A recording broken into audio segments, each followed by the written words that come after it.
Bonjour à tous. Alors, l'emprunt est classique dans la vie courante, mais on peut avoir différentes formes d'emprunt dans le trading. Je vais vous donner déjà une définition simple pour bien comprendre, et comme c'est toujours mieux, je vais aussi vous donner quelques exemples qu'un trader peut rencontrer. Et puis on finira par un petit résumé comme une sorte de rappel, mais aussi quelques conseils pour ne pas faire des erreurs bêtes.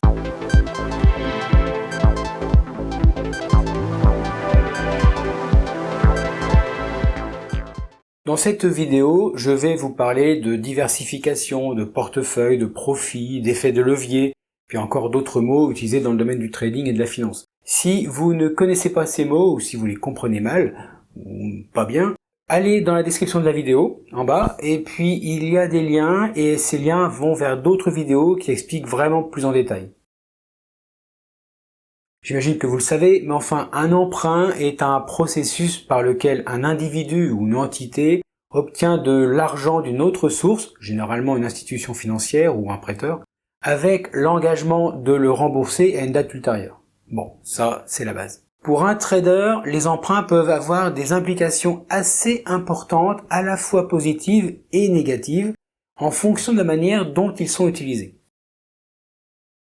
Je vous donne ici différents exemples qu'un trader peut rencontrer. On commence par le levier financier. L'emprunt peut permettre aux traders d'augmenter leur capital de trading en empruntant des fonds supplémentaires, ce qui est bien d'un certain côté. Cela augmente la taille de leur position et donc potentiellement de leur profit. Attention, j'ai déjà dit dans d'autres vidéos, mais si ça augmente le profit potentiel, ça peut aussi augmenter le risque potentiel. Et du coup, les pertes peuvent être augmentées. Donc faut bien peser le pour et le contre. On peut accéder aussi à davantage de ressources.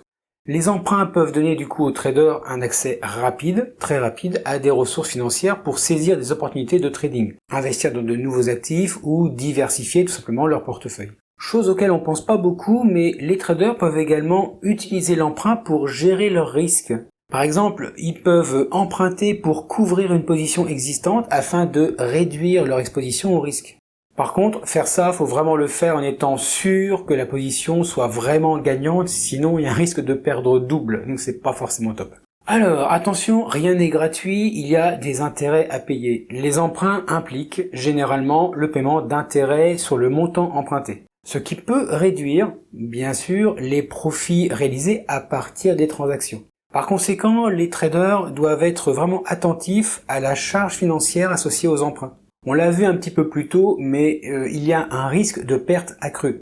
L'utilisation excessive de l'emprunt ou un mauvais timing dans son utilisation peut entraîner des pertes vraiment importantes, notamment le remboursement de l'emprunt lui-même et les intérêts. Attention à quelque chose que je trouve aussi bien magnifique que dangereux, c'est l'effet de levier. L'utilisation d'emprunts peut augmenter le risque de liquidation forcée si le marché évolue de manière défavorable, obligeant du coup le trader à rembourser l'emprunt avec des pertes potentiellement significatives.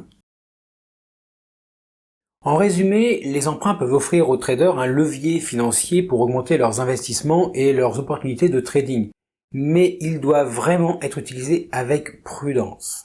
La gestion du risque et la compréhension des coûts associés à l'emprunt sont vraiment essentiels pour minimiser les pertes potentielles. Les traders devraient envisager d'emprunter uniquement lorsqu'ils ont une très solide stratégie de gestion du risque et qu'ils comprennent surtout les implications financières de leur décision d'emprunt. Faites pas les cons. L'emprunt est vraiment une arme à double levier ou à double tranchant. D'un côté, ça permet d'aller plus vite dans les opérations car le capital dispo est plus important, ça c'est vraiment bien. D'un autre côté, ça augmente la dépendance et le risque. Donc, à vous de peser le pour et le contre. Il est donc de votre responsabilité de jouer avec ce concept en étant vraiment le plus attentif aux conséquences que ceci peut engendrer. Soyez vraiment vigilants. Voilà, c'était une toute petite vidéo rapide. Maintenant elle est terminée, donc c'est le moment pour vous de liker, de la partager si vous avez envie. Vous pouvez aussi vous abonner si ce n'est pas encore fait, il y a d'autres vidéos qui vont sortir. Et puis moi je vous souhaite de très bons trades. Emprunt ou pas emprunt, mais en tout cas voilà, faites de bons trades, soyez raisonnable aussi sur les emprunts. Et puis écoutez, soyez quand même prudent sur les marchés, on se revoit en bonne forme, soyez vraiment prudent, je déconne pas, les marchés sont fourbes, donc attention à vous, À très bientôt.